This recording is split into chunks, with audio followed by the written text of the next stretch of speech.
As security breach reports mount, experts fear alert fatigue. The geopolitical landscape is ripe for hacks, attacks and exploits, but just because big breaches are being reported more often doesn't mean you should stop caring. It's been a busy week for security specialists. First came word that supermarket chain SuperValu had been hacked.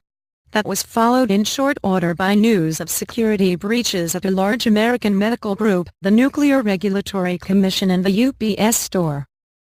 As large-scale security breaches carried out by individual hackers and sponsored by nation-states turn into the new normal, cybersecurity experts are also alarmed that people may throw up their hands and stop caring as news of even more breaches get reported. But while 4 breaches in a week may seem like a lot, let's also keep perspective. What's actually happening is more complicated than a simple spike in the number of reported breaches.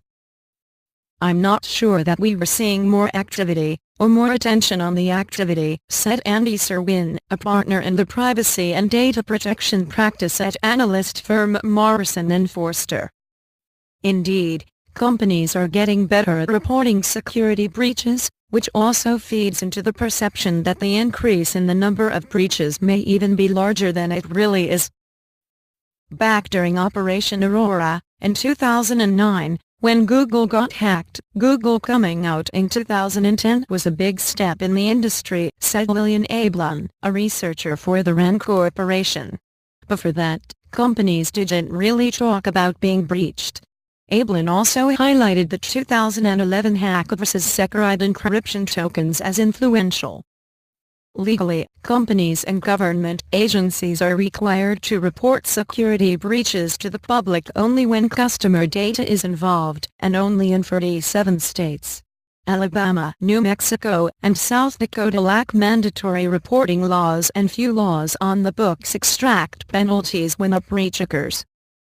Whatever the magnitude of the number of security breaches, it's also true that customers find themselves in an increasingly uncertain world when it comes to keeping their data safe.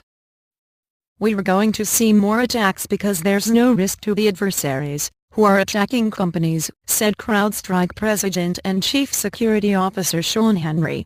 He added that the public will have to be vigilant about keeping tabs on their data. Even then, that's no panacea. When the hacks at the Nuclear Regulatory Commission and Community Health Systems got revealed in the last week, the attacks were suspected of coming from China.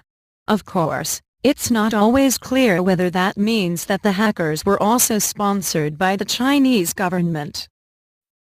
Just because somebody robs a bank and has New Jersey plates doesn't mean they're from New Jersey, said Henry, who cited common hacker tactics such as using Tor and anonymous proxies to obfuscate the IP address where the attack came from.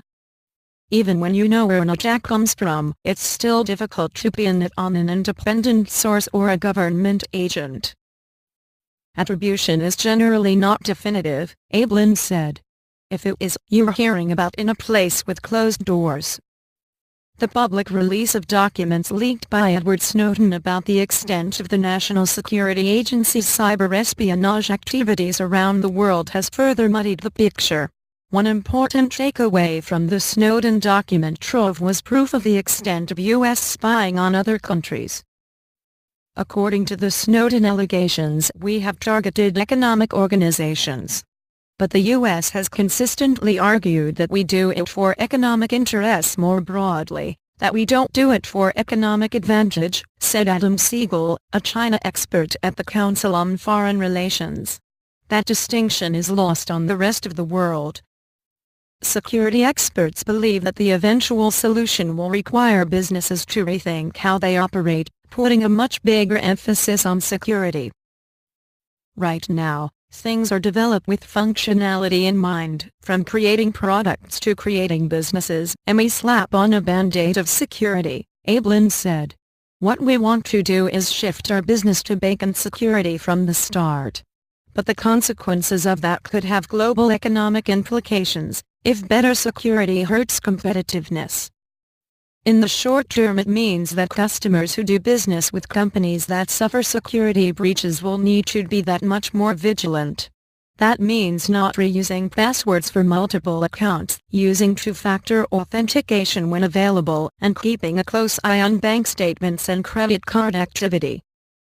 As for the breaches themselves, there's not much you can do except be prepared to hear about more of them more often.